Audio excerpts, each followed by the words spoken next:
एक middle class लड़की का ख्वाबों का राजकुमार सफ़ेद घोड़े पे चढ़कर नहीं आता। वो तो बस यूं ही गलियों में मिल जाता है। मैं एक अनाथ लड़की थी, अनाथालय में पली बड़ी थी। 10वीं के बाद से पढ़ाई के साथ साथ पार्ट टाइम नौकरी भी करने लगी थी। तन्हाई और दर्द तो जैसे कभी न जाने के लिए मेरे जीवन में आए थे। वैसे तो कई क्लासमेट थे मेरे, पर शायद मेरे दर्द को मुझसे अच्छा कोई नहीं समझ सकता था।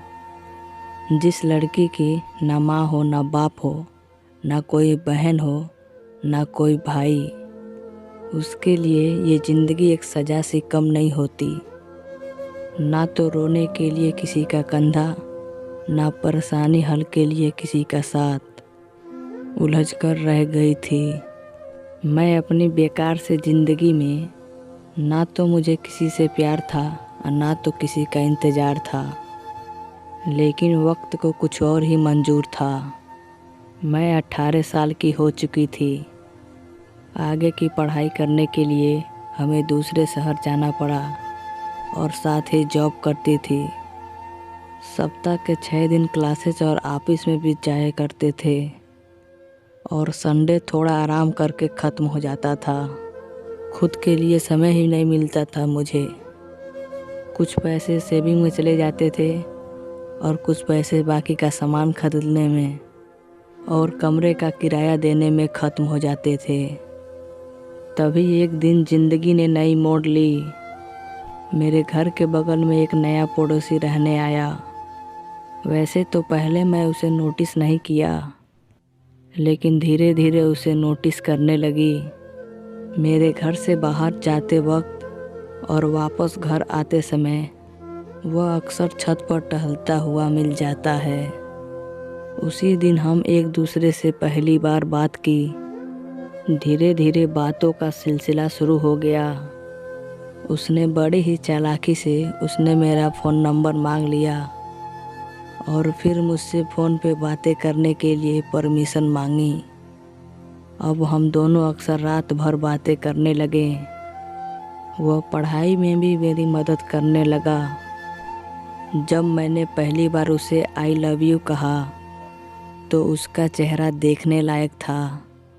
शायद वो भी नर्वस था और खुश भी। उसने मुझे महंगे महंगे गिफ्ट ला कर दिए। हमने प्यार में साथ साथ जीने मरने की कस्में खाई। मैं बहुत खुश थी कि मेरी तन्हाई को दूर करने वाला और मेरा ख्याल रखने वाला कोई मुझे मिल गया था। मैं सपनों की दुनिया में रहने लगी और अपने आने वाले सुनहरे कल के सपने बुनने लगी। वक्त बीतने लगा।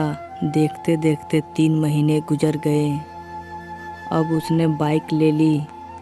हम दोनों बाइक पर घूमने जाने लगे। पर कहते हैं ना कि प्यार अंधा होता है। उसके प्यार में मैं अंधी हो गई थी। मैंने उसे पहली बार किस किया और मैं बहुत खुश थी। एक दिन वह मुझे बाइक पर बैठाकर शहर से दूर ले गया। वह मुझे ज़बरदस्ती एक होटल में ले गया और फिर उस दिन कुछ ऐसा हुआ जिसने मेरे प्यार पर से भरोसा ख़त्म कर दिया और ये भी बता दिया कि अपनी माँ एक बेटी को इस दुनिया में जीने के लिए जो बातें सिखाती हैं वो बातें कितनी ज़रूरी होती हैं। उस दिन मुझे माँ बाप की बहुत कमी महसूस हुई। उस बेवफा लड़के ने मेरा बलात्कार किया और फिर मुझे अपने दोस्तों के सामने परोस दिया। कुछ घंटों में मेरा जीवन बर्बाद कर दिया। उन सब ने अपनी हवस की प्यास बुझाई और मैं बेबस बनकर सब कुछ सहती रही। मेरा सब कुछ लूट चुका था और अब मुझे जीने की कोई इच्छा नहीं कर रही थी। वो मुझे बाइक पर बैठाकर वापस घर की ओर बढ़ चुका। मुझे समझ में ये नहीं आ रहा था कि अब मैं क्या करूं। जब बाइक पुल के ऊपर से गुजर रही थी तभी मुझे ख्याल आया कि क्यों ना मैं नदी में कूद जाऊं। नदी वैसे भी पानी से लबालब भरी हुई थी। शायद मौत मुझे बुला रही थी और मैं भी मौत के आगोश में समाने को बेताब थी। मैंने उसे बाइक थोड़ा धीरे चलाने को कहा और बाइक को धीमे होते ही नदी में कूद गई। कुछ मिनटों के संघर्ष के बाद मुझे इस ज़िंदगी से छुटकारा मिल गया।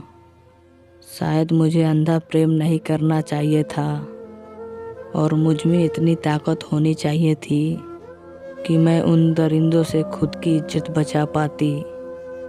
काश मेरी भी कोई माँ होती जो ज़िंदगी की कदम कदम पर मेरा साथ देती। शायद परिवार का साथ मिलता तो मैं कोई गलत कदम नहीं उठाती। किसी का सच्चा साथ मुझे मिलता तो मैं भी आज जिंदा होती। या फिर गलती समाज की है जिसने स्त्री को इतना कमज़ोर बना दिया है कि वो किसी से अपनी रक्षा भी नहीं कर सकती थी। दोस्तों, इस कहानी से हमें ये सीखने की मिलता है, प्यार कीजिए, प्यार असली है या नकली, ये पहचानने की क्षमता रखिए। किसी को अपना तन मन सौंपने से पहले अच्छी तरह सोच लीजिए। दोस्तों, आपको ये वीडियो कैसी लगी आप कमेंट करके ज़रूर बताइएगा। अगर अच्छी लगी तो प्लीज़ लाइक, कमेंट और चैनल अपना तो प्लीज़ चैनल को भी सब्सक्राइब कर दीजिएगा।